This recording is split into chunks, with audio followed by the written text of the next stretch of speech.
Hello, the lesson that is developed in this video corresponds to the second part of the module dedicated to glass fiber reinforcement that, as you already know from the first lesson, is commonly known as GRC. This lesson will be dedicated to the description of the material mechanical properties and the test methods that are commonly used to obtain them. GRC is a cementitious material commonly used in construction industry, and one of the characteristics that has great importance in all the construction materials is the relation between the loads applied and the elongation that appear in such material. This concept is commonly known as stiffness and is directly related with the modulus of elasticity. The modulus of elasticity expresses the relation between the stresses applied in a material and the strains that such materials suffer.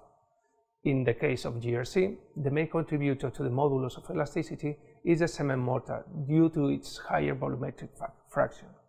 As seen in the previous lesson, the amount of glass fibers in GRC is between 3% and 5%, and therefore the volumetric fraction of cement mortar is between 95 and 97%.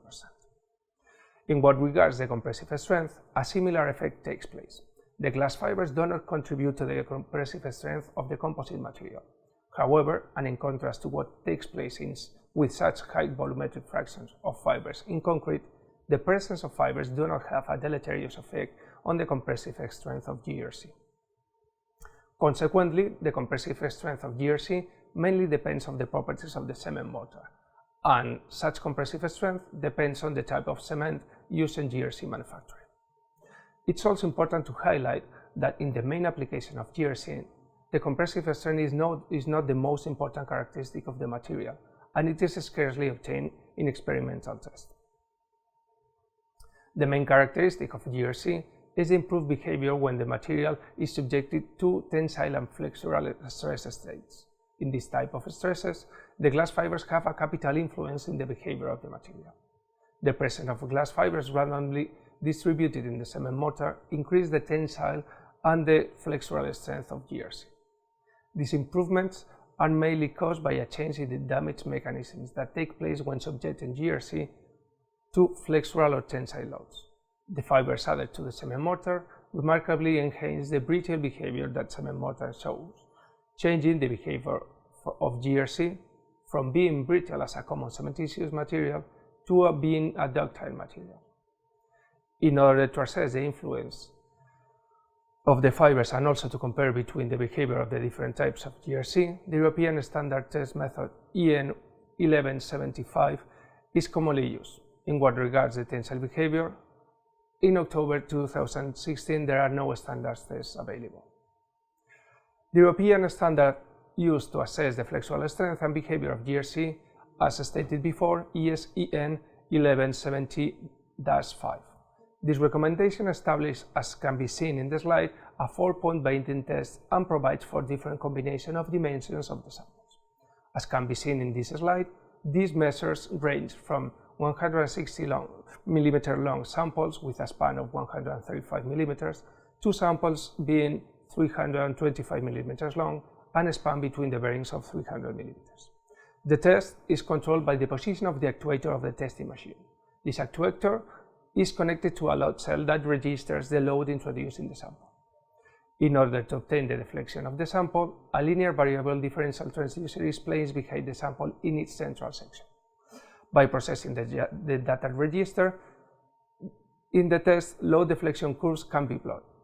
As the standard method establishes, the curve points that provide better comparison of the GRC formulations are the following ones: the load at the limit of proportionality, the point of maximum load, and finally the point where 90% of the peak load is reached in the unloading part of the curve.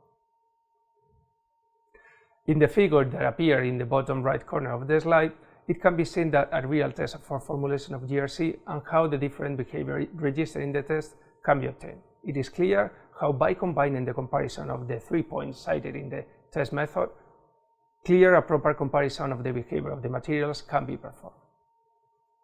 In what regards the tensile behavior of GRC, it is important to point out that up to now there is not a standard test method accepted globally. While it is true that the test results obtained in this type of test are easily understandable, it cannot be overlooked that difficulties that the experimental setup presents are not easy to overcome. The sample preparation for this type of test involves grinding the GRC surface until an even and regular shape is obtained. This process is both costly and time-consuming, and in addition, such process does not guarantee the satisfactory result of the test, but it is a compulsory process in order to obtain satisfactory results. The test is controlled by the position of the actuator, and the test setup includes 2 extensometers, a load cell, and a joint that enables a free rotation of the sample. This joint prevents flexural stresses from being introduced in the sample during the test. The result of the test is easily transformed into stress-strain curves, dividing the load registered by the section of the sample and the elongation by the initial distance between the 2 blades of the extensometer. Summarizing the GRC properties, it can be seen in the table that appears in the slide that the density of the material is similar to other cementitious materials. Regarding the compressive strength, the usual values are comparable to those of a concrete with good mechanical properties. The presence of fibers increases the flexural and tensile strength of the cement mortar up to values that are not common in other cementitious materials. For instance, the ultimate stresses when a flexural load is applied are around 25 megapascals, which is a remarkable value. Similarly, the value of the ultimate stress is close to 11 megapascals. These remarkable properties that are shown in this table unfortunately are not maintained for long periods of time. As can be seen, the improvements that the fibers provide to the cement mortar are reduced as time passes. Consequently, the values of the tensile and flexural strength and the strain at rupture under tensile stresses are heavily reduced. The reason of the changes is a matter that will be studied in the next lessons. Thank you for your attention.